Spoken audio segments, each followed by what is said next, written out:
Hello friends, मैं हूं सन्मय प्रकाश और आप देख रहे हैं यूट्यूब चैनल सरकारी जॉब न्यूज़। ये 15 मई 2020 के इंपॉर्टेंट करंट अफेयर्स क्वेश्चंस हैं। इसका पीडीएफ विद नोट्स अवेलेबल है वीडियो के डिस्क्रिप्शन में नीचे, या आप इसे वीडियो खत्म होने से ठीक पहले मेरे बगल में जो डाउनलोड का लिंक आएगा वहाँ से भी आप ले सकते हैं। तो आज का जो करंट अफेयर्स है वो बहुत इंपॉर्टेंट है, क्योंकि कोविड-19 की वजह से जो अर्थव्यवस्था की हालत ख़राब हुई है, तो उसको लेकर आत्मनिर्भर भारत अभियान जिसको प्रधानमंत्री नरेंद्र मोदी ने लॉन्च किया था, तो उसका इकोनॉमिक पैकेज 2 उसके बारे में वित्त मंत्री ने घोषणाएं की हैं। तो 9 इंपॉर्टेंट घोषणाएं हैं। इसके अलावा और भी दूसरे सेक्टर के देश विदेश के भी क्वेश्चन रखे गए हैं। पहला क्वेश्चन लेते हैं। आत्मनिर्भर भारत अभियान पैकेज के तहत केंद्र सरकार ने one nation one ration card योजना को कब तक पूरी तरीके से देश भर में लागू करने का लक्ष्य रखा है? कल ही अनाउंसमेंट हुआ है वित्त मंत्री के द्वारा। इसका आंसर होगा मार्च 2021। Okay, one nation one ration card, ये जन वितरण प्रणाली का एक नया स्वरूप होगा पीडीएस का। अच्छा, one nation one ration card योजना के बारे में मैंने पहले भी बताया था। करीब 2 साल से इस पर काम चल रहा था।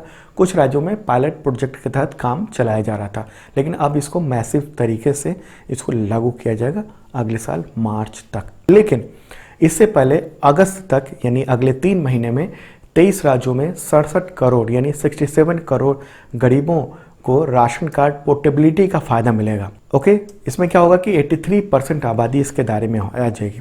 देखिए, पोर्टेबिलिटी से फ़ायदा ये होगा कि अगर कोई प्रवासी मजदूर है, वो दूसरे राज्य में गया हुआ है, यूपी से अगर वो पंजाब में काम करने गया है, यूपी से महाराष्ट्र में काम करने गया है, तो उसको वहीं पर पोर्टेबिलिटी के तहत राशन मिल जाएगा। ओके, और one nation one ration card योजना ये है कि आप कहीं भी रहें देश भर में, आप किसी भी जगह से जाकर राशन ले सकते हैं, जो पीडीएस के तहत जो राशन मिलता है वो। तो इससे जो जो मजदूर हैं, जो माइग्रेशन करके दूसरे राज्यों में जाते हैं काम करने के लिए, उनको खासतौर पर फ़ायदा होगा। और कोविड-19 की वजह से जो इस वक्त हम लोग देख रहे हैं कि प्रवासी मजदूरों के काम छिन गए हैं एक तरीके से, और वो अब खाने को परेशान हैं और बेचारे वो पैदल ही अपने घर की ओर जा रहे हैं। सरकार की ट्रेन की जो व्यवस्था है वो भी पूरी तरीके से सही साबित नहीं हो पा रही है, उतनी ट्रेनें भी नहीं दे पा रही है सरकार। तो एक तरह से खाने की भी दिक्कत हो गई, इसलिए वो वहाँ से वापस आ रहे हैं। तो एक कोशिश की गई है केंद्र सरकार के द्वारा।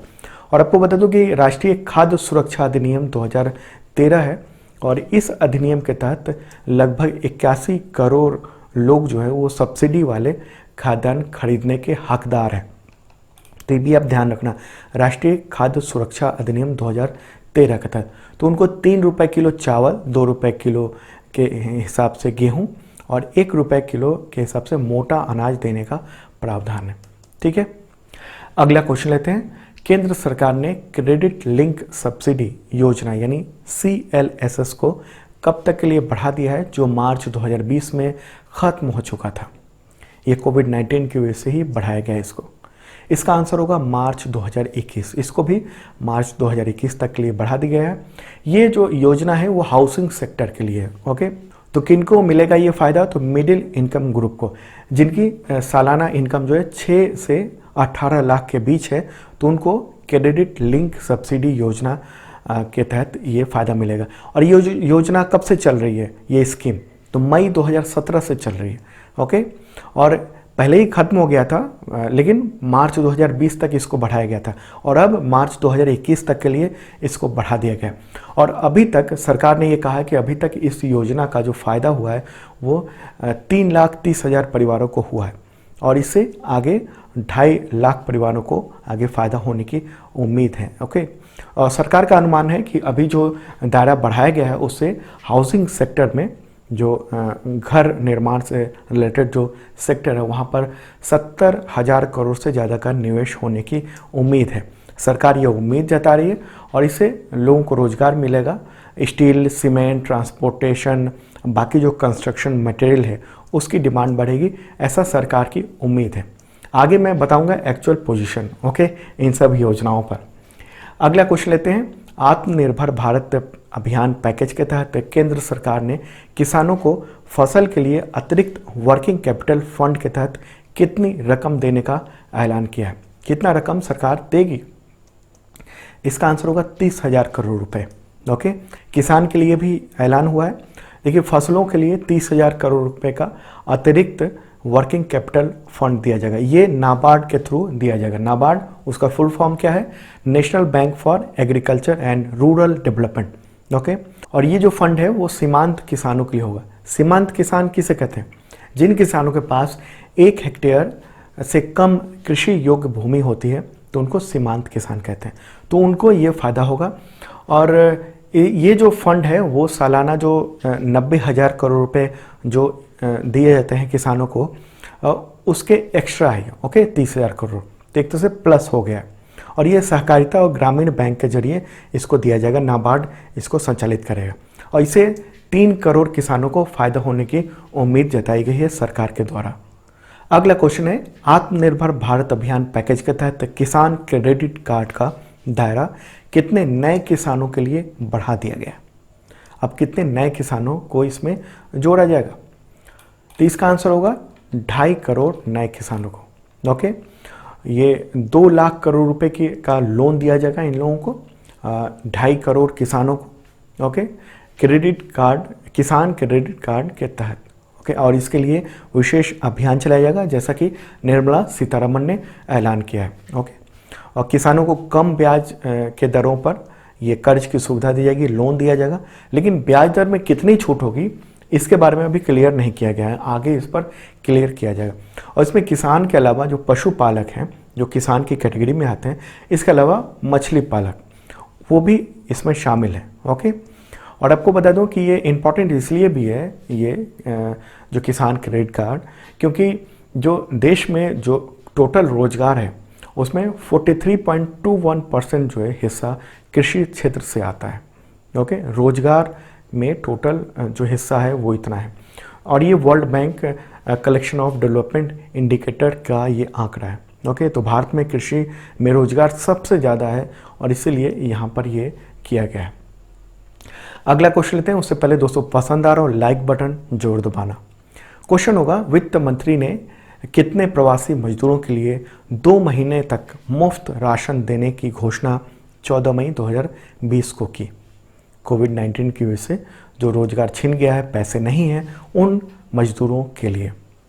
तो इसका आंसर होगा 8 करोड़ मजदूर। टोटल लगभग 8 करोड़ मजदूर हैं, उनको अगले 2 महीने के लिए मुफ्त राशन दिया जाएगा। ओके, ये 1 नेशन 1 राशन कार्ड से ये थोड़ा अलग है, यहाँ पर मुफ्त की बात हो रही है।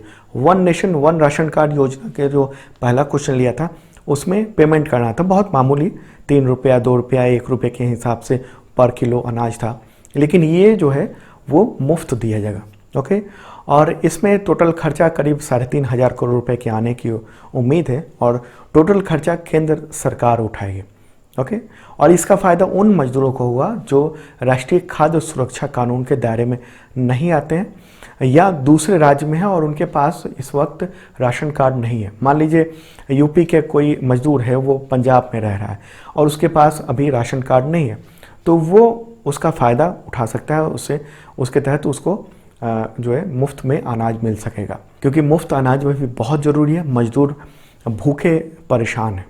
इसके अलावा एक और स्कीम के बारे में भी बताया गया है वित्त मंत्री निर्मला सीतारमण के द्वारा कि प्रधानमंत्री आवास योजना के तहत जो है वो कम किराए के मकान की एक स्कीम लाई जा रही है।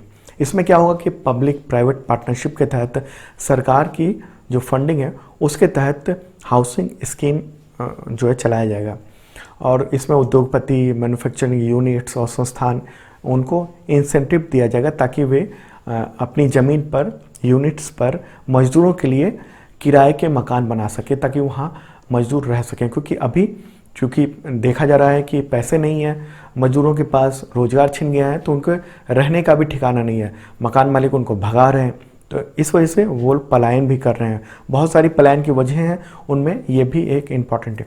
तो सरकार ने ये कहा है कि ये सब होगा पीपीपी मॉडल के तहत। अगला क्वेश्चन है, आत्मनिर्भर भारत अभियान पैकेज 2 के तहत 50 लाख रेहड़ी पटरी वालों यानी स्ट्रीट वेंडर्स जो होते हैं उनको कुल कितने रुपए का कर्ज दिया जाना है? टोटल कर्ज जो जोड़ लें तो कितना होगा? इसका आंसर होगा 5,000 करोड़ रुपए। ओके, 1 महीने के अंदर में ये स्कीम लाने की योजना है, मतलब अभी स्कीम आई नहीं है, स्कीम अगले 1 महीने के अंदर में आ जाएगी और अंदाजन इससे 50 लाख रेहड़ी पटरी वाले जो देश में हैं उनको फ़ायदा होगा और 10,000 रुपये तक का लोन मिलेगा। हालांकि 10,000 रुपये का लोन बहुत ही मुझे लगता है कम होता है। ओके, तो राहत पैकेज पार्ट 2 के तहत जो है 9 घोषणाएं हुई हैं। ओके, तो उससे रिलेटेड मैंने क्वेश्चन आपको बताए, तो एक बार शॉर्ट में आपको बता देते हैं, रिवाइज हो जाएगा और उसके बाद आगे अगला क्वेश्चन लेंगे। पहला है कि 8 करोड़ प्रवासी मजदूरों को अगले 2 महीने तक मुफ्त राशन मिलेगा। दूसरा है अगले 3 महीने में एक देश एक राशन कार्ड योजना के तहत जो है पोर्टेबिलिटी का फ़ायदा मिलेगा। ओके, और मार्च 2021 में इसको लागू कर दिया जाएगा one nation one ration card योजना को। तीसरा है प्रवासी मजदूरों को कम किराए पर मकान मिलेंगे, इसमें थोड़ा वक्त लगेगा बनने में। चौथा है मुद्रा लोन लेने वालों को राहत मिलेगी। इसका मैंने क्वेश्चन नहीं बनाया, लेकिन इसमें मामला ये है कि मुद्रा लोन जो लिया है, जिन लोगों ने 50,000 रुपये तक का लोन पहले से लिया हुआ है, तो उनको ब्याज में 2% की छूट दी जाएगी। अगला है 6 लाख से 18 लाख तक की सालाना आमदनी वाले लोगों को हाउसिंग लोन पर सब्सिडी दिए जाने का प्लान है। छठा है 50 लाख स्ट्रीट वेंडर्स के लिए 5,000 करोड़ रुपए जारी होंगे लोन के लिए। सातवां है 2.5 करोड़ किसानों को 2 लाख करोड़ का लोन दिया जाएगा। ओके, आठवां है नाबार्ड के जरिए किसानों को 30,000 करोड़ रुपए की मदद दी जाएगी। नौवां है आदिवासियों के लिए उनके लिए रोजगार की व्यवस्था की जाएगी, उसके लिए 6,000 करोड़ रुपए खर्च होंगे। जंगल वन जीवों की हिफाजत, पौधे लगाने, मिट्टी सहेजने जैसे बहुत सारे काम के जरिए उनको रोजगार दिए जाएंगे। अच्छा, कल कुछ लोगों ने कमेंट किया वीडियो में कि सरकार तो 12 लाख करोड़ रुपए का कर्ज ले रही थी बॉन्ड के जरिए, तो अब 20 लाख करोड़ रुपए का पैकेज के लिए पैसा कहाँ से आ गया। तो देखिए ये क्या है कि 20 लाख करोड़ रुपए का जो पैकेज है वो सरकार ने अपने बजट से नहीं निकाला है। ठीक है, इस बात को आप समझ लीजिए। इसमें से ज़्यादातर हिस्सा जो वो है जो बैंकों के माध्यम से जो है लोन दिया जाएगा, तो उसमें सरकार की सीधी पैसे अभी खर्च नहीं हो रहे हैं, बैंकों के पास पैसे अवेलेबल है और आरबीआई ने बैंकों को जो पैसे दिए हैं बहुत सारे, वो बहुत कम ब्याज पर दिए हैं। तो ऐसे में बैंकों के पास बहुत सारे पैसे हैं, लेकिन वो अभी किसी को लोन दे नहीं पा रहे थे क्योंकि कोई लोन उठा नहीं रहा था। और अभी जब सरकार ने एक तरह से जो कहा कि हम गारंटी लेते हैं जो एमएसएमई को लोन देना है, तो उसके बाद एक हुई की बात की, ठीक है, वो दिया जाएगा। ओके, तो सरकार ने ये कहा कि हम गारंटी लेते हैं और बैंक जो है वो एमएसएमई को जो सूक्ष्म लघु और मध्यम उद्योग हैं उनको लोन दे। तो वित्त मंत्री ने जो इकोनॉमिक पैकेज फर्स्ट की जो घोषणा की थी, जिसमें 6 लाख करोड़ रुपए की बात थी, उसमें सरकार के खर्च करीब 25 से 30,000 करोड़ ही थे, बाकी तो सारा भार वो बैंकों पर था। ओके, भले ही सरकार उसकी गारंटी ले रही थी उन लोन की। तो इस बार भी आप देख रहे हो पैकेज 2 में जो तमाम हमने क्वेश्चंस दिए हैं, उसमें भी ज़्यादातर जो हिस्सा है वो लोन के माध्यम से, तो वो सारा भार जो है बैंकों को पर पड़ रहा है। सरकार ने एक फैसला लिया है, सरकार ने एक कदम उठाया है एक बेहतर कि जनता की मदद की जाए, लेकिन सरकार के बजट से पैसा खर्च नहीं हुआ है उतना ज़्यादा जितना दिख रहा है। ओके, और आज भी जो मैंने क्वेश्चन बताए हैं उसमें से करीब मुझे लगता है कि 30, 35 या 40,000 करोड़ रुपए मैक्सिमम जो है सरकार के अपने बजट से खर्च होगा। और सरकार का कितना बजट टोटल 30 लाख करोड़ के आसपास का है सालाना बजट। ओके, अच्छा, एक और बात कि तमाम जो बड़े जो अर्थशास्त्री हैं उनके जो इंटरव्यू आ रहे हैं, जैसे वर्ल्ड बैंक के जो पूर्व मुख्य अर्थशास्त्री कौशिक बसु हैं, या फिर कहें तो अभी जो नोबेल प्राइज़ मिला है पश्चिम बंगाल के जो हैं MIT में जो अभी प्रोफेसर हैं, और उनका भी ये कहना है कि दोनों का कहना है और भी कई सारे अर्थशास्त्रियों का ये कहना है कि पब्लिक को कैश पैसा दिए जाए ताकि डिमांड बढ़े। क्योंकि जो उद्योग को लोन दिए जाने की बात हुई है, तो उद्योग क्यों लोन लेंगे जब उनका सामान बिकेगा ही नहीं। जैसे उदाहरण के तौर पर हम बता रहे हैं जैसे कि जूता फैक्ट्री हो। ओके, अब जूता फैक्ट्री को कहा जा रहा है कि आप लोन लो और उससे अपना इंडस्ट्री को चलाओ, लेकिन मामला ये है कि वो लोन तो ले लेगा लेकिन बेचेगा किसको, क्योंकि मार्केट में अभी डिमांड है नहीं, जूता खरीदने वाला कोई है नहीं। इसी तरीके से दूसरे जो प्रोडक्ट्स हैं वो भी उसके भी खरीदने वाले नहीं हैं। ओके, केवल फूड प्रोडक्ट है और इसके अलावा जो मेडिकल से रिलेटेड जो प्रोडक्ट हैं वही अभी मार्केट में उसकी डिमांड है। बाकी ज़्यादातर चीज़ों की डिमांड जो है गिर गई है। तो ऐसे में जो कहा जा रहा है ना कि उनको लोन दिया जाएगा, लेकिन बड़ी समस्या ये रही, जो आर्थिक विशेषज्ञ ये कह रहे हैं कि उस लोन का फ़ायदा वो कैसे चुका पाएंगे, कैसे उठा पाएंगे, जब वो सामान बना ही नहीं सकते क्योंकि डिमांड ही नहीं हो रही है, पब्लिक के पास पैसे ही नहीं खरीदने को। तो एक ये कोशिश है। अच्छा, एक और बात ये सामने आ रही है कि ये जो प्रॉब्लम है कोविड-19 का, ये अगले दिसंबर जनवरी तक जा सकता है। तो इसलिए सरकार धीरे धीरे जो है अपने पैकेज का ऐलान कर रही है, और आगे हो सकता है कि ज़्यादा पैकेज का ऐलान हो जो कि सीधा पब्लिक के जो खरीद की क्षमता है उसको बढ़ाने पर जोर दिया जाए। तो ये एक बात है, क्योंकि WHO ने भी कहा है कि अभी अगले 2 साल तो इसके साथ ही रहना है, और ये कोविड-19 जो है, कोरोना वायरस जो इस वक्त नया वाला है, वो खत्म होने वाला नहीं है। WHO ने तो ये भी कहा है, उसने उदाहरण दिया कि जैसे HIV का जो वायरस है वो खत्म नहीं हुआ और वो लगातार है इस वक्त इस दुनिया में, उसी तरीके से ये जो कोविड-19 है इसका वायरस ये हमेशा रहेगा और इसी के साथ जीना होगा।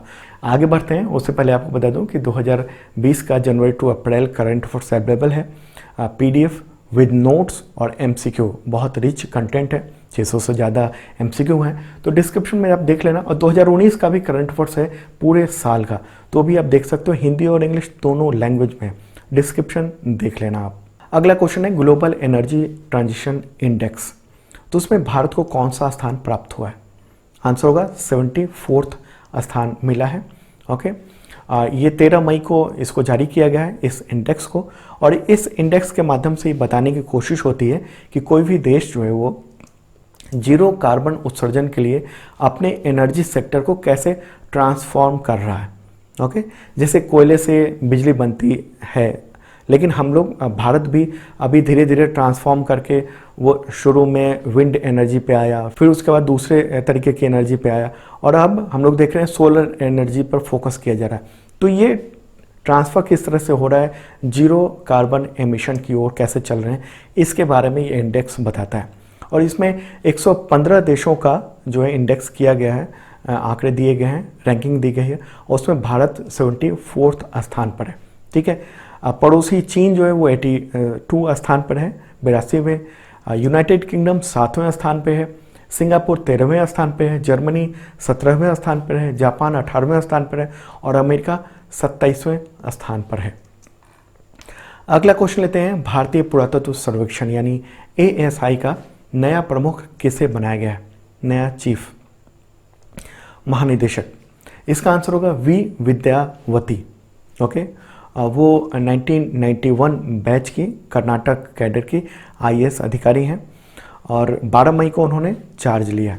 ASI उसका काम जो देश के जो राष्ट्रीय स्मारक हैं बहुत सारे, उनका संरक्षण करना, उनकी देखभाल करना। अगला क्वेश्चन है, PM केयर्स फंड ट्रस्ट ने 13 मई 2020 को कोविड-19 की जंग के लिए कितने करोड़ रुपए आवंटित करने का फैसला किया? आंसर होगा 3100 करोड़ रुपए। 3 भाग में इसको बांटा गया है। 2000 करोड़ रुपए के 50,000 वेंटिलेटर खरीदे जाएंगे, वेंटिलेटर में 2000 करोड़ रुपए खर्च होंगे। 1000 करोड़ रुपए जो है वो प्रवासी मजदूरों की देखभाल, उनके रहने की व्यवस्था, खाने के इंतजाम, मेडिकल ट्रीटमेंट, इन सब पर किया जाएगा। और 100 करोड़ रुपए जो है वैक्सीन डेवलपमेंट के लिए दिए जाएंगे। ओके, तो ये इंपॉर्टेंट करंट अफेयर्स था। अच्छा, कल के करंट अफेयर्स में देखिए क्वेश्चन था एक कि किस राज्य के प्रसिद्ध तेलिया रुमाल बुनाई को GI टैग मिला है? तो उसका आंसर होगा तेलंगाना। ओके, तेलंगाना को ये मिला है। तो दोस्तों, ये था इंपॉर्टेंट करंट अफेयर्स। कैसा लगा जरूर बताना, और इसका PDF अवेलेबल हो गया है, मेरे बगल में लिंक आ गया है डाउनलोड का, क्लिक कीजिए, डाउनलोड कर लीजिए, या आप इसे वीडियो का डिस्क्रिप्शन से भी डाउनलोड कर सकते हैं, वहाँ भी मैंने लिंक दे दिया। और जिन लोगों ने सब्सक्राइब नहीं किया ज़रूर करना, साथ बेल आइकन दबाना मत भूलना। कल मॉर्निंग को मिलेंगे।